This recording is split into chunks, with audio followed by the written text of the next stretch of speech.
పశ్చిమ గోదావరి జిల్లా గరగపర్రులో పోలీసులు దౌర్జన్యం చేశారు. దళిత మహిళలపై ఓ కానిస్టేబుల్ ప్రతాపం చూపించాడు. మహిళా కానిస్టేబుల్స్ ఉన్నా కూడా ఓ దళిత మహిళను ఈడ్చుకెళ్లాడు. చలో భీమవరంను అడ్డుకోవడంతో ఈ ఉద్రిక్త పరిస్థితులు నెలకొన్నాయి.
అది మనం విజువల్స్ లో చూస్తున్నాం. పశ్చిమ గోదావరి జిల్లా గరగపర్రులో పోలీసులు దౌర్జన్యం చేశారు. దళిత మహిళలపై ఓ కానిస్టేబుల్ ప్రతాపం చూపించాడు. మహిళా కానిస్టేబుల్స్ ఉన్నా కూడా ఓ దళిత మహిళను ఈడ్చుకెళ్లినటువంటి దృశ్యాలు చూస్తున్నాం. చలో భీమవరంను అడ్డుకోవడంతోనే ఈ ఉద్రిక్త పరిస్థితులు నెలకొన్నాయి.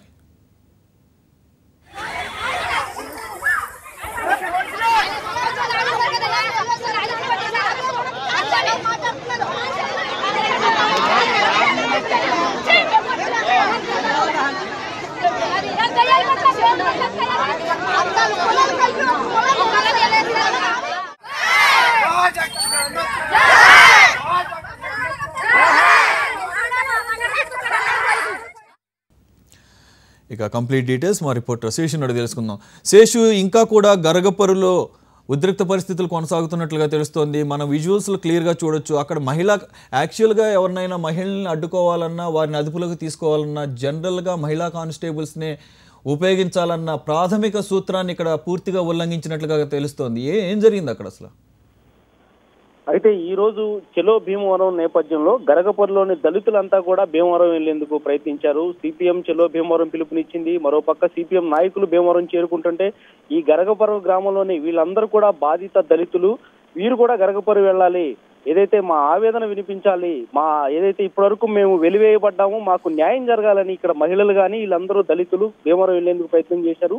వీరిని పోలీసులు మార్గ మధ్యలోనే అడ్డుకున్నారు. ఆ సమయంలో పోలీస్ పికెట్ ఏర్పాటు చేశారు. ఆ పికెట్ దాటుకుని ఈ దళిత మహిళలు కానీ వీళ్ళంతా కూడా దళితులు వెళ్లే ప్రయత్నం చేస్తుండగా పోలీసులు అత్యంత దారుణంగా ప్రవర్తించారు. ఓ పక్క మహిళా కానిస్టేబుల్ ఉండగానే ఓ మహిళను అసభ్యంగా ప్రవర్తించి ఓ మహిళను చేత్తో ఈడ్చి తాకరాని చోట్ల చేతులు వేసి తాకుతూ ఒక కానిస్టేబుల్ ఆ విధంగా మహిళను ఈడ్చి పడేశారు. మనం హెచ్ఎంటీవీ వీడియోస్ లో ఎక్స్క్లూజివ్ గా చూడొచ్చు.